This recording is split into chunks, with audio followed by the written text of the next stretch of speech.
Do you have an intense fear of losing your partner to their ex? And do you actually try to do everything to avoid that, but the more you do it, the worse things are getting? Hi, this is Noemi and I am retroactive jealousy specialist. So there are many similarities between OCD and retroactive jealousy in that there is a fear. There is a very strong, intense fear of something happening. So your fear might be that you lose your partner, and of course there might be certain thoughts associated with it that you're not as good. You're not as sexy. You are not as good a sexual partner.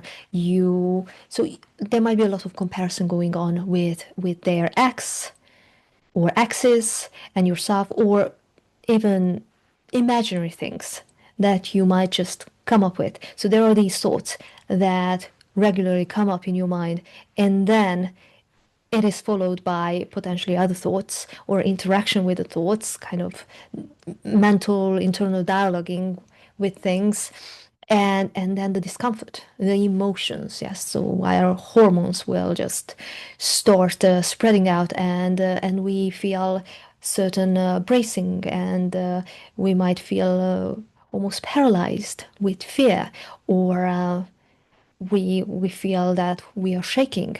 So there are lots of body-based things that accompany these thoughts. And of course, the discomfort can get so overwhelming that you then want to move on to doing something about it.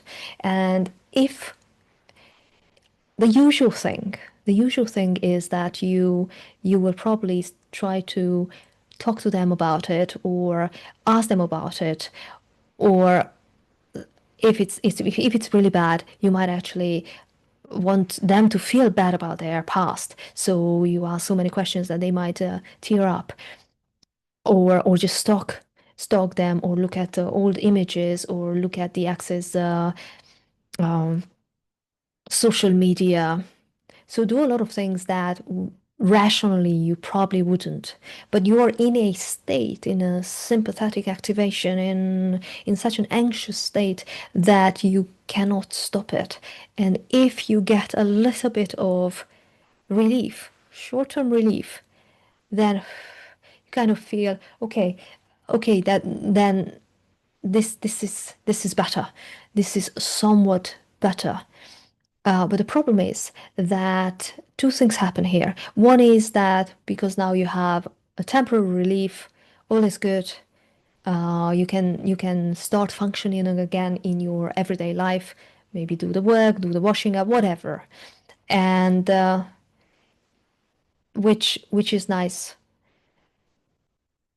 But it gives you the second thing, that it gives you the false impression that if you know everything, you will then be able to think yourself out of it. You will be able to solve it. So if you, for instance, compulsively were asking questions, and somehow you come together at the end, you see that they feel bad about it or whatever, you feel some sort of a relief, then you might get the sensation that this is the solution, that you just need a little bit more information. But the bad news is that's not true. That is just not true.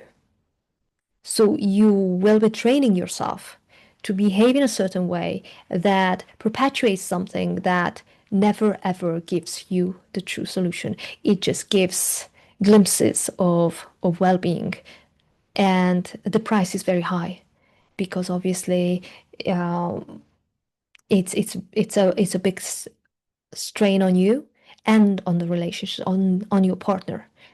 So what you want instead of continuing these things, is to disrupt them. You want to be able to say, okay, it's this is a thought. So you can start at the thought. We'll just look at the thought now. Is that true? Is that fact? Or is that an opinion? Is that a delusion? Is that just daydreaming? Is that just speculation? It is that, and also, so for instance, they still want to be with their ex, let's say, instead of me. They still love their ex. This could feel very realistic. Yeah, it's a grammatically correct sentence. Yes. And it sometimes happens. But do you have evidence for it? Because if you have evidence for it, then obviously you don't want to be with somebody who doesn't want to be with you. But if you don't have evidence, you're just speculating. And then you are putting pressure on yourself about something that is not real, it's not a fact. So whenever you have thoughts, start bringing in these behaviors of auditing your thoughts. Yes, of actually saying, wait a minute, is this an intrusive thought? We all have such intrusive thoughts. The difference between those who then experience retroactive jealousy and those who don't is that those who don't, they just think, hmm, so what? Or surely they would be with them, not with me. Or that's an irrational thought. Or not even say anything, just get on with the next thought. Yeah, it's like walking, imagine walking in a park and you see a tree. You see a tree and kind of, okay, it's a tree. Go, there's the next tree. That's all right. Or you could stop, see a tree and say, it's a tree, it's a tree, it's a tree, it's a tree, it's a tree, it's a tree. Yeah, so it's a different thing, right? It's to different behavior. One just walks past the tree, and the other one gets stuck and just this tree is like this. It should be like that. It should, and then you overwhelm yourself with thoughts and emotions that are unnecessary. Obviously, there are trees in a park, or obviously there are trees in a forest if you are going to a forest, let's say. And obviously, there are thoughts in your mind, in your brain, in your mind. Yes, it's a byproduct of having a brain.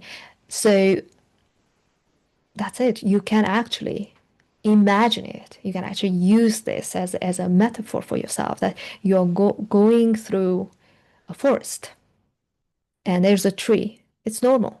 And some trees haven't developed as nicely as the other trees. So what? It's still just a tree. So when you have an intrusive thought, you can just imagine that it's just a thought in trillions and trillions of thoughts that during your lifetime will be there at one point or another.